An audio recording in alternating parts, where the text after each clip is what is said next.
ummata ajjeesaa jirti. Nama lama akka ajjeeftee nama shan akka madeessiteedha. Dhiigni kun hundi harka isaaniitirra jira. Dhodhoosuuf hin deemamu. Ummata Oromootti hinti godhaa waan ture jira. Walgahii Ihaadeeg booda gananii jiran ummata. Walgahii Ihaadeeg booda miseensota ofiitillee gananii turan. Yakki irra hojjetames Prime Minister ta'uudhaaf waan shira xaxaa turanidha.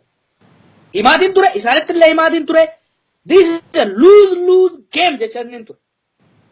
Abiy Ahmedii fi Abbaan Duulaa resign godhuu qaban. In fact, politikaa siyaasaa Oromoo keessa exit godhuu qaban jarri lamaan. Maaliif naan jedha?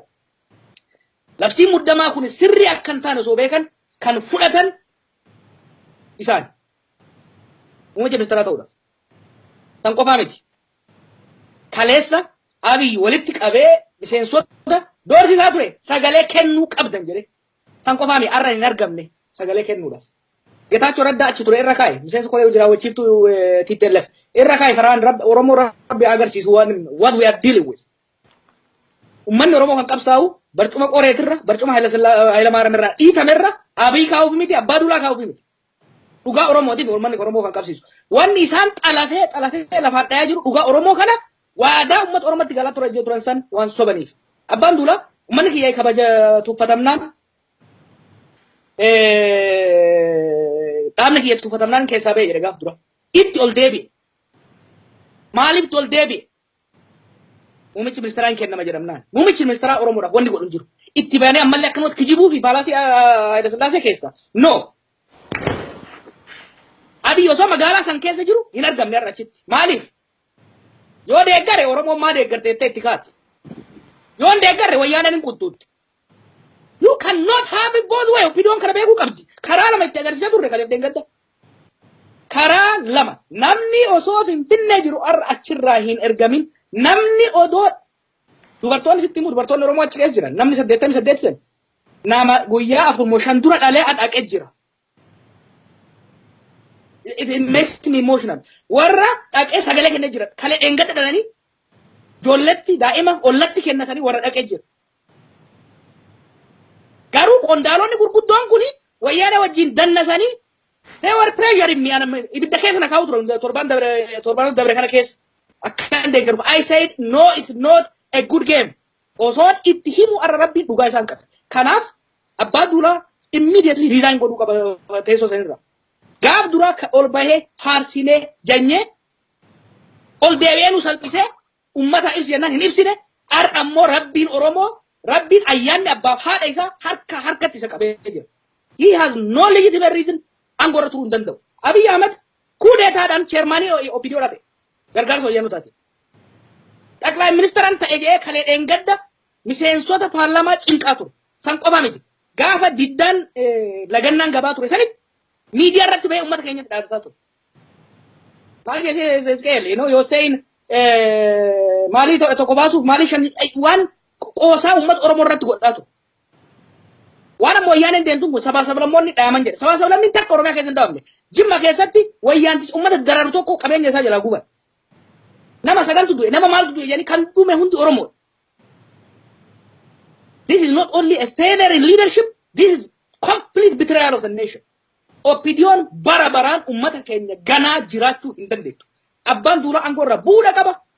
Abiy Ahmed aangoo irraa bu'uudha qaba. In fact, siyaasa Oromoo keessa hadhaamuu qaba. Eega na gaafatte kanan si hima. Kana qofaa miti. Waan uummata duratti jedheetiin kana baasa malee I know what they have been doing. Lammaa Magarsaa hiree qaba. He need to step up, he need to lead, he need to clean the party. San ta'uu baannan OPDO'n kararratti deebi'uu baannan wayyaanee dura isaan xaxaama jechuudha.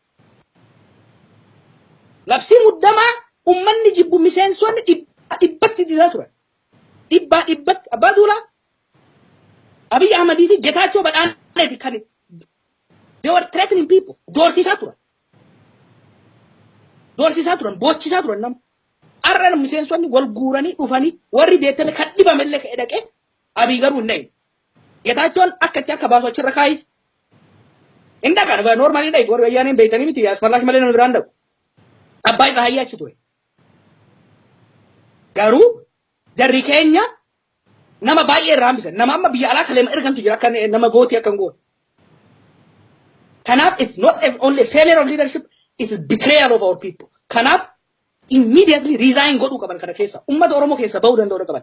Oppidiyoon koreen hojii raawwachiistu oppidiyoo koreen jiddu galeessa oppidiyoo ummata kana yoo kan yaaddu taate dhugatti qabsoo Oromoo keessa turre jedhanii yoo kan yaadan taate jara lamaan kanarraa qabanii of keessa haxaa'uu ari'uu danda'uu qaban. Clean your house. If you don't clean, we will clean it for you. Clean gochuu danda'uu qaban. Maaliif oppidiyoon baraagada ummata keenya amata 26 gurgurattee jirti. San hunda irra dabarree fi ummanni keenya irra dabaree fi ofitti qabe. Ofitti qabnaan bobaa jala waraan seenu. Miseensa isaanii ganaa jiran. Yeroo isaanii paarlaamaa keessatti hanna akkana abbaan duraa fa'aa hojjetan. Abiifaa waan kana hojjetan. Oppidiyoon Wallagga keessatti bulchitoonni isaanii agaaziidhaan xallazamaa jiran. Tumamaa jiran har'a. Mandiitti, Najjootti, Dambidoollootti. Ummata Oromoo qofaa miti dhaaba isaaniillee miseensa isaaniillee ganan. Miseensa isaaniitiin qabsoo Oromootti makamneerra jedhanii miseensa gara qabsootti eegalchanii booda command postiitti erganii miseensa ofii ficcisiisaa jiran. Ummata Oromoo qofaa miti saba Oromoo qofaa miti ummata miseensa isaaniitillee gananii jiran jechuudha. Waan qajeelchee san ittiin gadi jabeessa.